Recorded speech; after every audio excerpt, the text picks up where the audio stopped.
% वाली है बायोलॉजी, उसे कवर करेंगे। तो इसमें हम पहले स्टार्टिंग में शॉर्ट वीडियोस बनाएंगे और एक एक टॉपिक को पूरे अच्छे से डिस्कस करेंगे। तो फर्स्ट टॉपिक इसका स्टार्ट करते हैं। स्टार्टिंग से रीडिंग करके और जो भी मतलब एक्सप्लेनेशन होगा वो अच्छे से प्रोवाइड किया जाएगा।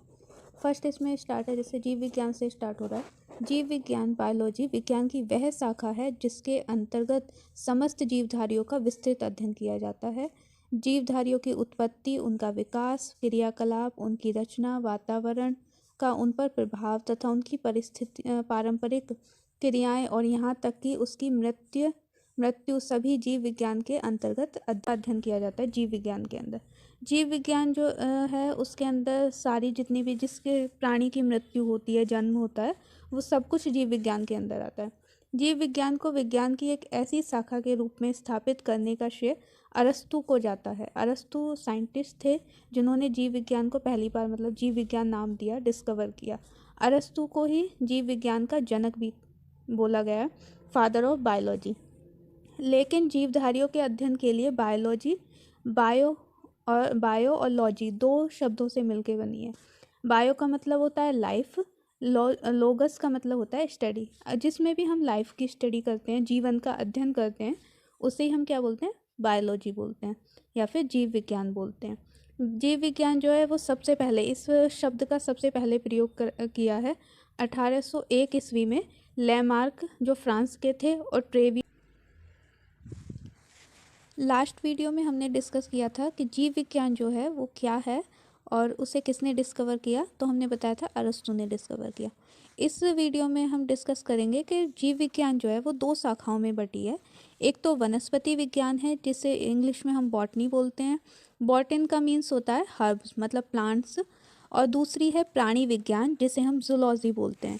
जूलॉजी का मीन्स होता है एनिमल, जून का मीन्स एनिमल और लोगस मीन्स स्टडी, जिसमें हम एनिमल्स की स्टडी करते हैं, जंतुओं की या प्राणियों की स्टडी करते हैं, उसे हम जूलॉजी बोलते हैं।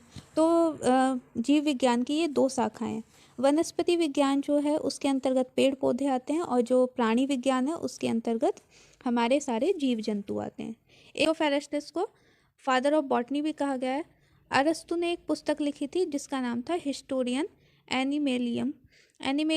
इसमें उन्होंने 500 जंतुओं का वर्णन किया है। अरस्तु को जंतु विज्ञान का जनक कहा गया है। तो इसमें दो चीज़ इंपॉर्टेंट हैं, फादर ऑफ बॉटनी कौन है और फादर ऑफ जूलॉजी कौन है। फादर ऑफ बॉटनी है थियोफेरेस्टस और हमारे फादर ऑफ जूलॉजी हैं अरस्तु। ये दोनों चीज़ें याद रखना। बायोलॉजी है उसको भी, जो हमारे जीव विज्ञान है उसको भी अरस्तु ने डिस्कवर किया है। उसका फादर ऑफ बायोलॉजी भी अरस्तु को बोला जाता है, फादर ऑफ जूलॉजी भी अरस्तु को ही बोला जाता है।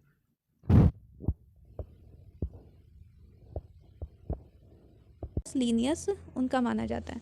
मतलब शुरुआत तो जॉन रे ने करी है हमारे वर्गीकरण की, पर जो हमारा मॉडर्न वर्गीकरण है आजकल जो यूज़ होता है वो कैरोलस लीनियस ने किया है। और इन्होंने किया था, इनकी मतलब एज लिखी हुई है इसमें 1708 में इनका बर्थ हुआ, तो 1775 में इनकी डेथ हुई थी। लीनियस जो थे इन्होंने अपनी एक पुस्तक लिखी थी जिसका नाम था जेनेरा प्लांटेरम।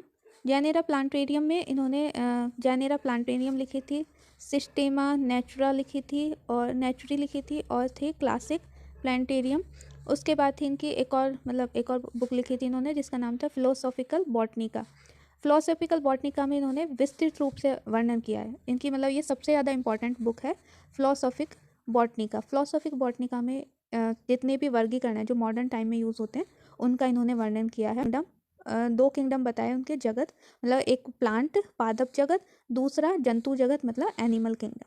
तो दो भागों में विभाजित किया गया। इसी आधार पर जो हमारी आधुनिक वर्गीकरण की प्रणाली है वो शुरू हुई।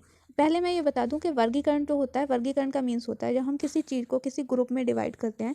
यहाँ पे हम जो भी जीवित चीज़ें हैं मतलब जीवित प्राणी हैं, प्लांट हैं, उन सबको हम वर्गीकृत पहले मतलब हमारे अनुसार क्या होता है कि मतलब एक तो लिविंग थिंग होती है, दूसरी होती है नॉन लिविंग थिंग मतलब जीवित, सजीव और निर्जीव। तो यहाँ पे जितनी भी सजीव चीज़ें हैं इस पृथ्वी पर उन्हें कैसे वर्गीकृत मतलब उन्हें अलग अलग पार्ट में कैसे बताया जाता है। वर्गीकरण का मीन्स यहाँ पे ये है। इसका मतलब इंग्लिश में से क्लासिफिकेशन भी बोलते हैं।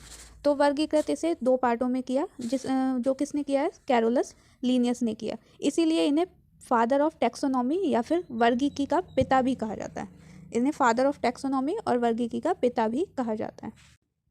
लास्ट वीडियो में हमने देखा था कि जीवधारियों को कैसे वर्गीकरण किया जाता है जीवधारियों का, और हमने देखा था कि 2 पार्ट में हमने उन्हें डिवाइड किया था, 2 प्रकार से उनका वर्गीकरण किया था, 2 भागों में। फिर उसके बाद अब हम इसमें देखेंगे जो आजकल हमने डिवाइड किया हुआ है, जो मॉडर्न टाइम में यूज़ होता है जो हमारी बायोलॉजी के अंतर्गत आता है, जीव विज्ञान के अंतर्गत, वो है 5 भागों में। जो हमारे प्राणियों का वर्गीकरण है वो 5 भागों में किया हुआ माना जाता है। तो ये जो 5 भागों में वर्गीकरण है ये किसने किया था? ये R.H. वाइट टेकर ने किया था। R.H. वाइट टेकर साइंटिस्ट का नाम है, और जिन्होंने 1969 में इससे जो हमारे प्राणी जगत का जो वर्गीकरण है उसे 5 भागों में, या किंगडम बोल सकते हैं या जगत बोल सकते हैं, उसे 5 भागों में डिवाइड किया। पहला है मोनेरा, दूसरा है प्रोटिस्टा, थर्ड है पादप या प्लांटिया बोलते हैं, कवक, चौथा है कवक जिसे फंगी भी बोलते हैं, फिफ्थ है एनिमेलिया, जिसे एनिमेलिया बोलते हैं। तो इसे जो अभी हम मॉडर्न टाइम में यूज़ करते हैं वर्गीकरण का सिस्टम, वो 5 भागों के अकॉर्डिंग करते हैं, जिसमें ये किसने किया है? R.H. वाइट टेकर ने किया है। अब हम इसके बाद नेक्स्ट वाली वीडियो से एक एक करके जितने भी हमारे 5 वर्गीकरण पार्ट्स हैं वर्गीकरण के, उनके बारे में देखेंगे। तो इसमें देखते हैं, जैसे फर्स्ट हमारा है मोनेरा। मोनेरा क्या होता है? इस जगत में सभी प्रोकैरियोटिक जीव अर्थात जीवाणु, साइनोबैक्टीरिया तथा आर्की बैक्टीरिया सम्मिलित किए गए हैं। तंतु में जीवाणु भी इस जगत के भाग हैं। जितने भी जीवाणु हैं इस धरती पर, उन सबको किस में? मोनेरा में रखा गया है। जैसे साइनोबैक्टीरिया हो गए, और क्या बोलते हैं, जो भी बैक्टीरियास हैं, जितने भी बैक्टीरियास टाइप की प्रोकैरियोटिक चीज़ें हैं। प्रोकैरियोटिक मैं आपको बाद में डिफाइन करूँगी कि प्रोकैरियोटिक होता क्या है। तो अभी बस इसमें इतना याद रखो कि मोनेरा जो है उसके अंदर आपके जो बैक्टीरिया हैं, जो भी तंतु में जीवाणु है, तंतु में का मीन्स होता है जो मतलब एक छोटे से सिंगल स्टैंडर्ड या फिर सिंगल एक चीज़ से बने हुए, सिंगल सेल से बने हुए, उसे हम तंतु बोलते हैं। तो ऐसे जितने भी जीवाणु लास्ट वीडियो में हमने डिफाइन किया था कि हमारे जितने भी मतलब वर्गीकरण है 5 प्रकार के, वो कौन कौन से हैं। तो मोनेरा के बारे में मैंने लास्ट टाइम में बता दिया था। अब सेकंड वाला है प्रोटिस्टा। प्रोटिस्टा इस जगत में विविध प्रकार के एक कोशिकीय, प्राय जलीय, एक्वेटिक, यूकैरियोटिक जीव सम्मिलित किए जाते हैं। प्रोटिस्टा के अंदर जो एक कोशिकीय होते हैं, मतलब कि सिंगल सेल वाले जितने भी हमारे यहाँ पे एनिमल्स प्रेजेंट हैं, सिंगल सेल वाले, एनिमल भी नहीं बोल सकते उन्हें, बैक्टीरिया टाइप के होते हैं, वायरस टाइप के होते हैं। तो जितने भी एक कोशिकीय मतलब कि एक सेल वाले यूकैरियोटिक जीव हैं, उन्हें प्रोटिस्टा के अंदर रखा गया। पादप एवं जंतु के बीच स्थित जैसे युगलीना इसी जगत में आता है। यह 2 प्रकार की जीवन पद्धति प्रदर्शित करता है। सूर्य के प्रकाश में स्वपोषी एवं प्रकाश के अभाव में इतरपोषी हो जाता है। इसमें इसका मीन्स होता है कि मतलब जब सूर्य का प्रकाश हो तो वो स्वपोषी मतलब खुद खाने अपने लिए खुद फूड प्रिपेयर करने वाला, खाना बनाने वाला बन जाता है। और जब सूर्य का प्रकाश ना हो तो वो इतरपोषी हो जाता है। इतरपोषी का मीन्स होता है कि वो डेड जैसी पोजीशन में या फिर दूसरों से अपना फूड लेने वाला ऐसा बन जाता है। तो ये दोनों टाइप का पादप जैसा बिहेव भी करता है और जंतु जैसा बिहेव करता है। ये हम बात कर रहे हैं युगलीना की। प्रोटिस्टा के अंदर ऐसे ही प्राणी आते हैं जैसे युगलीना, अमीबा, पैरामीशियम, उस टाइप की चीज़ें आती हैं। वो आगे आएगा जब डिटेल में, तो मैं पूरा अच्छे से एक्सप्लेन करूँगी। थर्ड नंबर का है प्लांटिया। प्लांटिया इस जगत में, या पादप बोलो, इस जगत में प्राय वे सभी रंगीन बहुकोशिकीय प्रकाश संश्लेषी उत्पादक जीव सम्मिलित हैं। शैवाल, मांस और क्या हो गया, पुष्पीय, अपुष्पीय, बीजीय पौधे इसी जगत के अंग हैं। इसमें प्लांटिया में क्या है, आपका पादप जगत में सारे ऐसे पौधे आते हैं जो प्रकाश संश्लेषण करते हैं। ये याद रखना, पौधे जो होते हैं, पौधे जितने भी प्रकार के हों उनमें प्रकाश संश्लेषण होना इंपॉर्टेंट होता है। पौधे पादप जगत में उनको कैटेगरी में उसी को रखा गया है जिसमें प्रकाश संश्लेषण होता है। उसके बाद आ गया कवक, जो जिसे हम इंग्लिश में फंगी भी बोलते हैं। इस जगत में वे यूकैरियोटिक तथा परपोषी जीवधारी सम्मिलित किए गए हैं जिनमें अवशोषण द्वारा पोषण होता है। मतलब कि ऐसे अवशोषण द्वारा पोषण मैं अभी एक्सप्लेन करती हूँ। ये सभी इतरपोषी होते हैं, ये परजीवी तथा मृत परजीवी होते हैं। इनकी कोशिका भित्ति काइटिन की बनी होती है।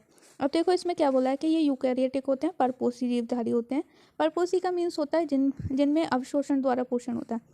मतलब ये किसी और की एनर्जी सोच सकते हो, उसे एब्जॉर्व करके, अवशोषित करके उसी पे जीवित रहते हैं। तो फंगी जो होते हैं खुद का अपना खाना नहीं बनाते हैं, ये किसी और दूसरे उस पर डिपेंड रहते हैं। और जो इनकी भित्ति होती है, भित्ति हमें अभी आगे पढ़ेंगे, भित्ति ना एक लेयर होती है जो हमारी किसके क्या बोलते हैं बाहर के आउटर बॉडी पे होती है, तो वो काइटिन की बनी होती है। उसके बाद लास्ट वन है 5th नंबर का एनिमेलिया। एनिमेलिया जो है एनिमल्स भी बोल सकते हो। इस जगत के सभी बहुकोशिकीय मतलब कि मल्टी सेलुलर जंतु संभोगी होलोजोनिक यूकैरियोटिक उपभोक्ता जीव सम्मिलित किए गए हैं। इनको मेटाजोआ भी कहते हैं। मेटाजोआ का मीन्स होता है जिनमें मतलब मल्टी अपने उसको डेवलप करने की फैसिलिटीज़ हो, उसे मेटाजोआ बोलते हैं, मल्टी सेल्स बनाने की।